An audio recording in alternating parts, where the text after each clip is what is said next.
Welcome to Disney's Magic of Storytelling podcast, sponsored by WakeMed Children's, because inside every child is a story waiting to be told. Our storyteller is ABC 11 news anchor Amber Rupinta. Alice in Wonderland. Happy Hollerween. The crisp fall air made Alice shiver as she walked through the apple orchard. All around her, people were picking apples for the All Hallows Eve festival that night. Alice quite enjoyed the festival. People bobbed for apples, they told spooky stories about spirits, and they carved faces into turnips to scare the spirits away. Alice was thinking about scary spirits when she heard someone yell, "Wee-hoo!" The sound was coming from inside the trunk of a hollow apple tree. "Hello?" Alice called into a hole in the tree. "Is somebody in there?" "Howdy-hoo!" the voice hollered. Curious, Alice stepped inside the tree. Soon she found herself falling down, down, down. Alice landed in a dark passageway. Pushing open the door, she found herself back in Wonderland. In front of her were the Mad Hatter and the March Hare. They were sitting at their tea table and yelling at each other. "Hooty-hoo-hoo!" cried the Mad Hatter. "Wee-ha!" shouted the March Hare.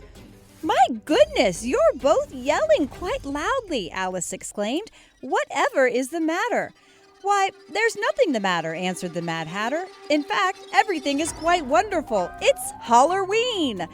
"Don't you mean All Hallows Eve?" Alice asked. "I do not," the Mad Hatter replied. "Tonight is Hollerween. It's the night when everyone hollers at each other, like this." He turned to the March Hare and hollered loudly, "Hooty-hoo!" "Howdy-hoo-how!" the March Hare hollered back. Then he looked at Alice. "It's your turn," he said. "Oh, heavens no," Alice replied. "My governor says the children must never holler." "But it's Hollerween," the Mad Hatter said. "Hollering is a tradition. You must." "I suppose if it's a tradition," Alice said. She cleared her throat. "Hooty-how?" she said, unsure of herself. "If you're going to holler, you've got to be louder than that," the Mad Hatter said. Alice took a deep breath. "Hoo!" she cried. "Not bad," the Mad Hatter said, "but it needs a little more pizzazz." Alice sighed.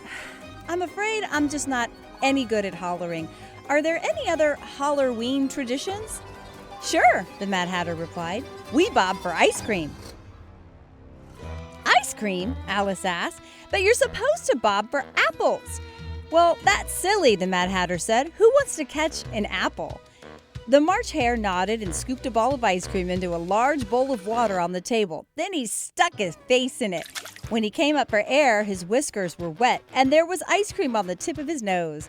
"Doesn't that look like fun?" the Mad Hatter asked Alice.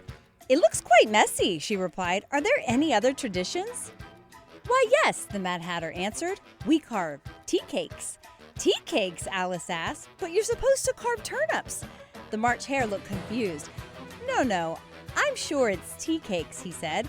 The Mad Hatter picked up a tea cake and used a spoon to carve a silly face in it. "What are you supposed to do with that?" Alice asked. "Why, you eat it, of course," said the March Hare. He took the tea cake from the Mad Hatter and popped it into his mouth.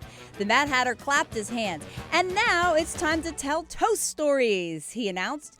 "Toast stories?" Alice asked. The March Hare nodded and lifted the lid of a teapot. The Dormouse popped out.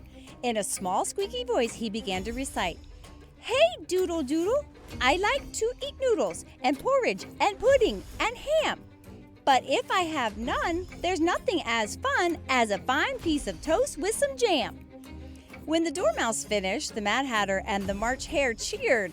Alice clapped politely. "That was a very good poem, but it was not a proper story at all," she said. "In fact, you're not doing anything properly. This is not how to celebrate All Hallows Eve." The Mad Hatter shook his head. "We told you, it's Hollerween." "Well, I have never heard of Hollerween," Alice said. "Where I am from, it is All Hallows Eve, and we do not tell toast stories, we tell stories about ghosts." Ghosts?" stammered the Mad Hatter. "You mean like spirits? Specters? Phantoms?" "Yes, Alice replied. Ghosts with spooky glowing eyes that appear out of thin air? The March Hare asked. Exactly, Alice replied.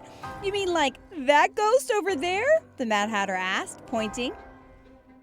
Alice turned around to see two yellow eyes floating in the air. Beneath them was a round, open mouth.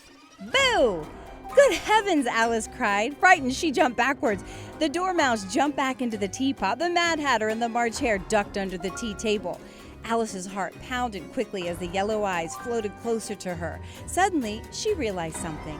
Those eyes look very familiar, she said. Is that you, Cheshire Cat?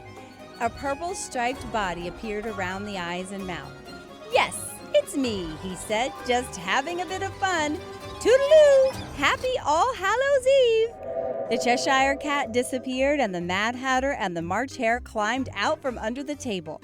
If that's what happens on All Hallows Eve, I'll stick with Hollerween, thank you, the Mad Hatter said. Alice was still trembling from the Cheshire Cat's trick. I believe I agree with you, she said. Happy Hollerween!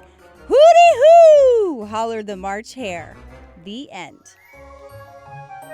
WakeMed Children's is proud to support the ongoing enrichment of children in our community and beyond through our sponsorship of the Disney Magic of Storytelling podcast. To learn more about WakeMed Children's, please visit kids.wakemed.org.